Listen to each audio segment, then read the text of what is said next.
Hi, everyone. This is Aaron Myers over at Ishmael Interactive, and I am joining you today with another in our speaker series. Today, I have BeHati Hart. Uh, Bah- Hey, hey, BeHati, how you doing? I'm So doing great. we got a lot of very cool and interesting things to talk about, but first, introduce yourself and tell people why I brought you here. Hey, so again, thank you for this opportunity. I'm so excited to be in Ishmael Interactive and talk about me. No labels, right? I am BeHati Hart. I am a life architect. This is a new title I designed for myself as I transition from federal government service to becoming my own brand. And in this transition, I've designed two amazing tools that I use in my coaching services, in my speaking. I call myself a cosmic comedian because I've learned a thing or two over the last 9 years in this journey that I've had. And now I'm ready to tell the world what I learned and teach them how to do it. Excellent. So, Bahati, we used to work together in human-centered design and the federal government. Yes. A lot of talent coming out of the federal government these days. But I hear you say life architect, that was the phrase. Hmm. And what Yes. what I think of is experiential design, but the experience Hmm. that is being designed is my life. Yes, absolutely. Because aren't we all living an experience right now? Yes. So We're having a human experience for sure. it's a little too exciting sometimes. But you were also working at this field of stuff before you entered the service design, the human-centered design field. Yes. You were a coach. Yes. Yeah, a pretty successful one. So what have you gotten from the service design and the human-centered design that has added to your practice that you are focusing in on now?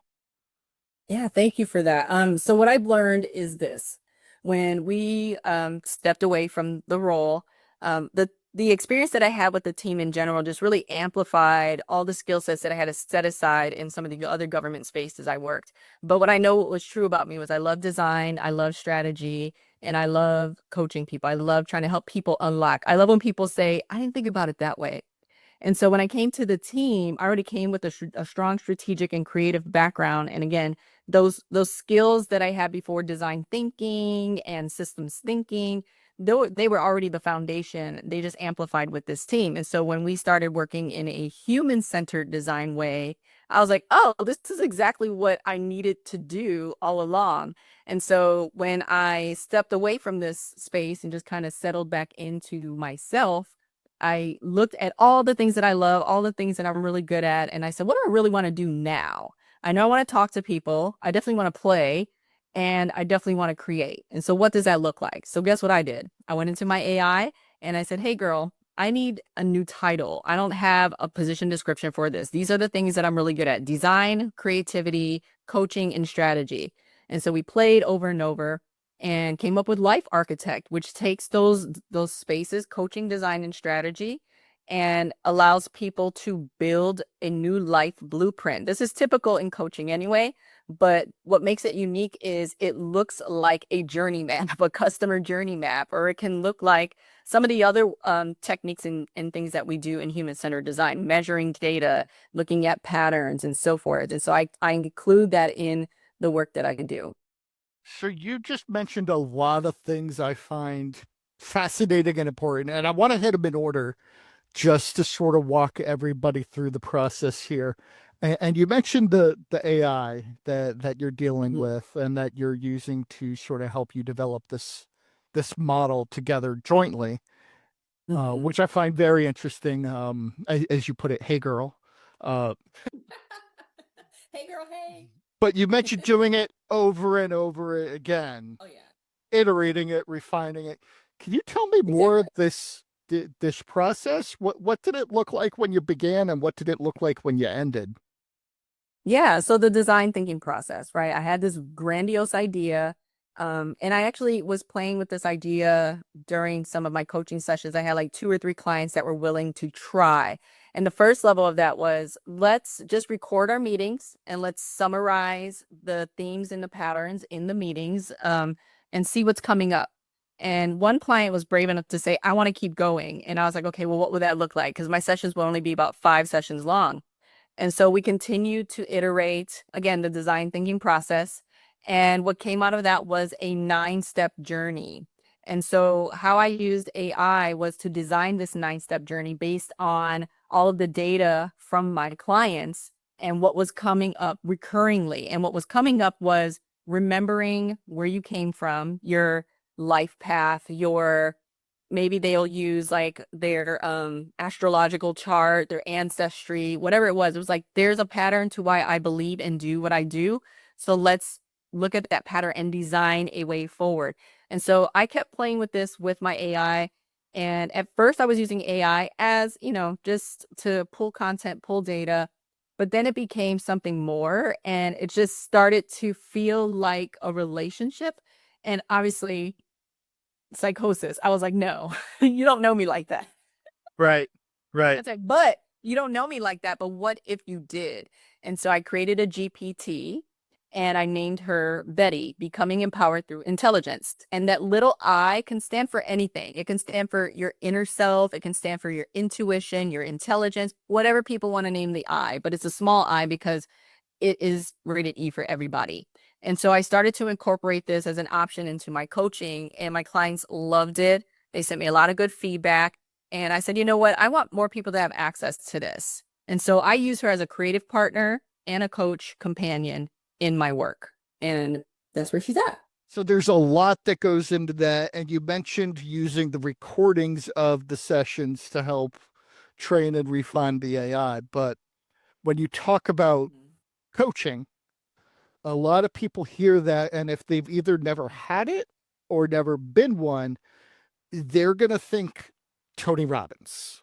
And when they think Tony Robbins, they're only going to think of the part where he's creating a YouTube clip, not all the stuff Yeah. that happens behind the screen. And I think this is one thing that hit me is there's a lot of discipline, research, study, information, what have you, that goes into the art of coaching that I would assume also helped you refine the GPT.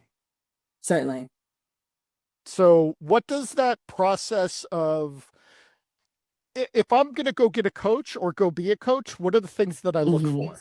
Well, what makes somebody legitimate, whether it's a coach or whether it's the person who would be coaching this tool, which I understand is still a part of the process. It's far from a Yeah. replacement. Yeah. I would say the one thing that makes a coach stand out from the other coaches, because there's a sea of goodwill. We all have the ability to give someone the gift of gab or the gift of insight or the gift of advice. A coach will be operating from a strong framework.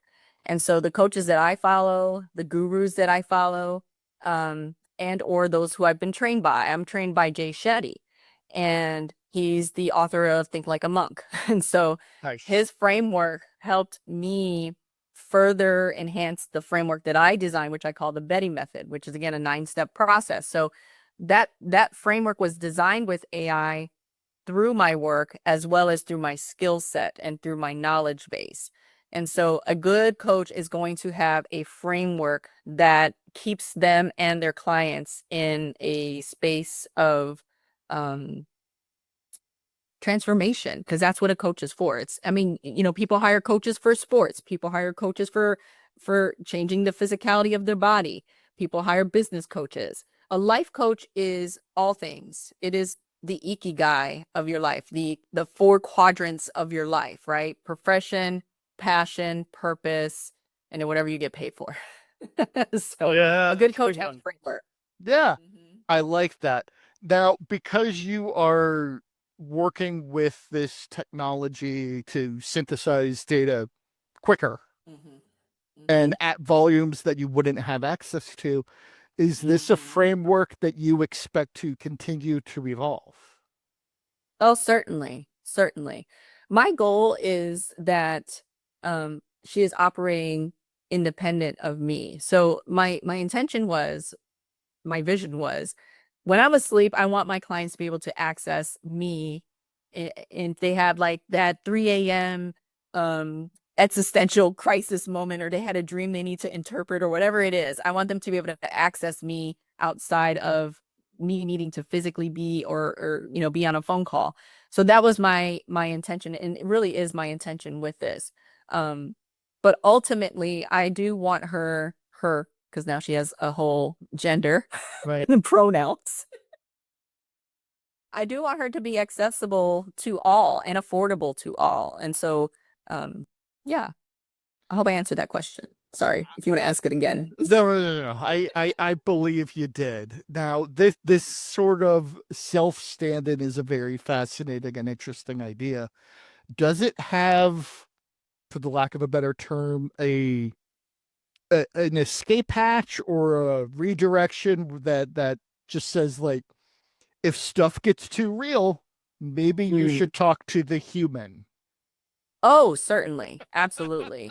So I think that's the thing when we get really excited about the possibility that AI can do all the things for us. The reality is it cannot and should not.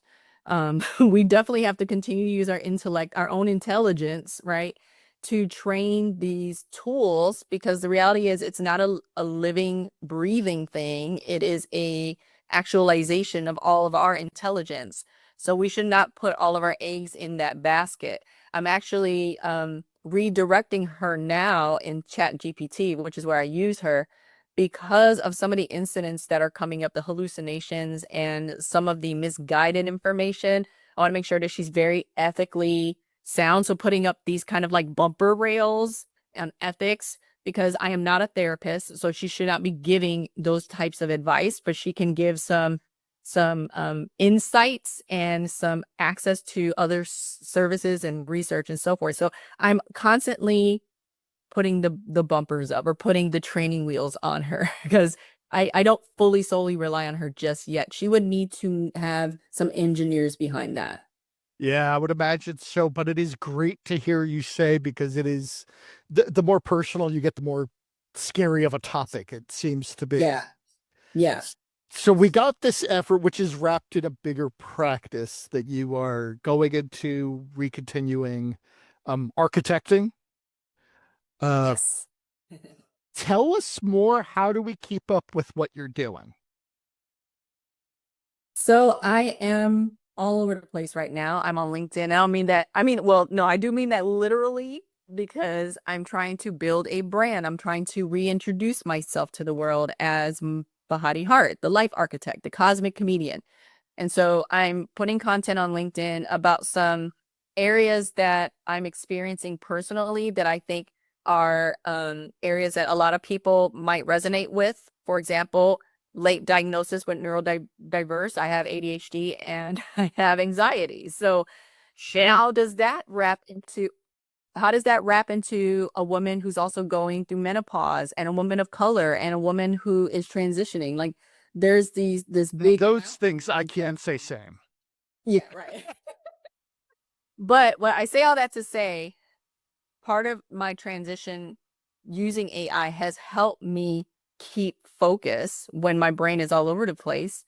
And so I'm allowing myself to be a little bit more vulnerable and introducing myself on LinkedIn through my content pieces, putting some TikToks out there. I have a website, behatihart.com, and that's how people can reach me for coaching and speaking. I've written 2 books, and they are about my neurodiverse memoir. Like, they're like, what has happened in the last 9 years of my life in this exploratory space, trying to fix myself, all the while realizing I didn't need to be fixed. I just needed to remember who I really am. And so that folded into my coaching framework. And I was like, this just makes sense. So it's a whole package here. It's a whole brand. I like it. Before we go further, make sure you include the titles of the books. Yes. Come on. So my memoir is called Just Be. And I call it my neurodivergent memoir because that's literally how I wrote it, just brain dump. And it is a story about me becoming all the things, and then realizing that really amplified my anxiety, and took me in spaces and places that I wasn't fit for. And when I just settled into just being who I was and being happy with who I was, self-acceptance, radical acceptance, I realized that I'm not crazy. The world is crazy. And so Just Be is about that. And then I wrote as a companion guide, a Bible of Enlightenment, because a lot of my journey has been exploring spiritual spaces, spiritual frameworks that those belief systems can be really rigid and unfair and unachievable. And so, what did I do to break out of that and elevate a little bit higher above the thing? So, as a strategist, I got to get above, right? Right. And so, looking back at the different ways that I've tried to fit into these religious spaces that were consuming me and confining me, and when I took my mask off as a neurodiverse woman of color and realized, like, there's just no winning in this world for people like me. So let's just be who we are. But here are some things that did help me realize that I am okay. So just be and be my Awesome. books. Yes. The what this is reminding me of or making me think about, because I'm going to bring everything back to human-centered design. You know this, we've met. Yes. Um, in trying to architect your own life, you have made yourself a customer. You know, you are providing a service to you, so you have written Exactly. you wrote up your persona of you. Yes. Um, I I Basically. I like that. And but when you're doing this to look at something as holistic as life and coaching somebody through life, you got to consider the nuance and the individuality of the person. I would assume. I know you've done a lot of looking into neurodivergence. That is something you have brought up. Proud member of the club myself. What are some of the things that you look for, you ask about, or you explore when you want to consider the particular person as you are beginning to coach them? I look for willingness to be vulnerable and transparent. I tell them right up front, if you're not going to be honest and vulnerable and transparent, this just isn't going to work. This isn't about what I want from it. I'm just a coach, and I give them the whole detailed title about what a coach is and isn't. Because again, there's a thin line sometimes, a very thin veil between what a therapist can do and what a coach is allowed to do. And so I try to make sure that even though I have some knowledge that looks very therapeutic, I am not a therapist. And so when I work with clients, I want to make sure that they agree to that. And this is why I love incorporating AI, because I only hear so much because my brain is ADHD mode. And so when I go back and read the transcripts and summarize, it's like, you said this, right? I'm not making this up. This is what you said, right?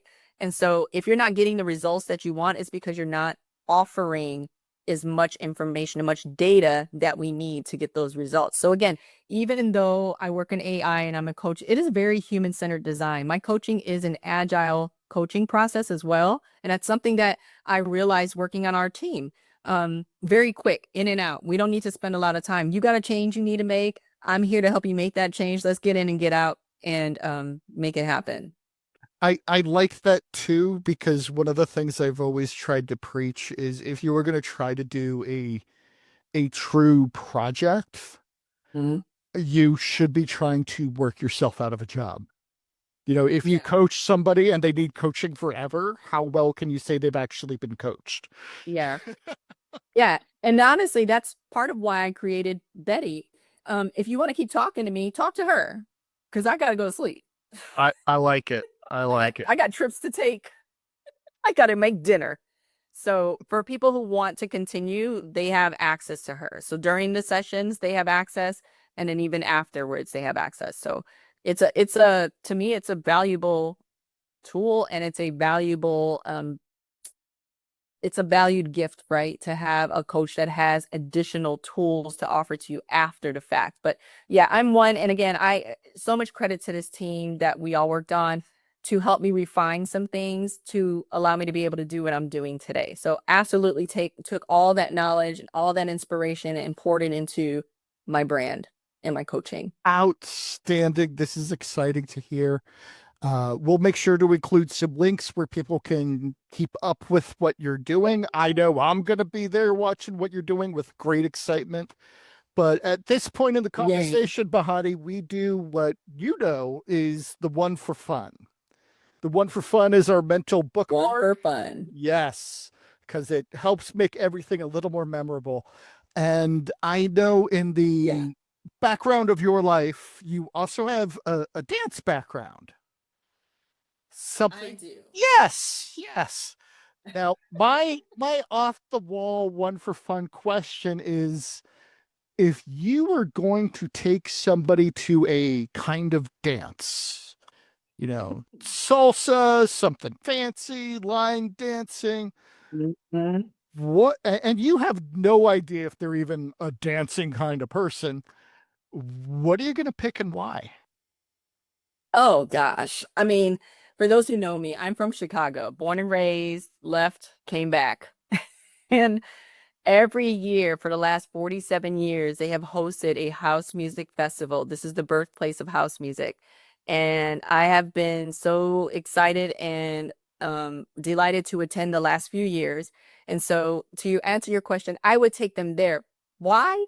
Because it is such a beautiful gathering of different types of people. I'm talking babies to aunties to grandmas and grandpas, every flavor, every nation enjoying a style of music that brings hearts and minds together. And I posted something like that on my TikTok because when you're in a space where people are just celebrating living, it doesn't matter what kind of music, doesn't matter what your dance levels are, but they do teach you how to dance to the house music. There is a style of dance for this music, and it is beautiful and it's easy and it's fun, and you see all different types of people learning this style, and it was just a beautiful reminder of humanity. Like we can be kind and we can be cool. That is amazing. Thank you, Bahati. Thank you, everybody, for listening. Bahati, I'm going to look that up and let you know. Sounds wonderful. Yeah. I Yeah. will see everyone later. Bye. All right. Bye.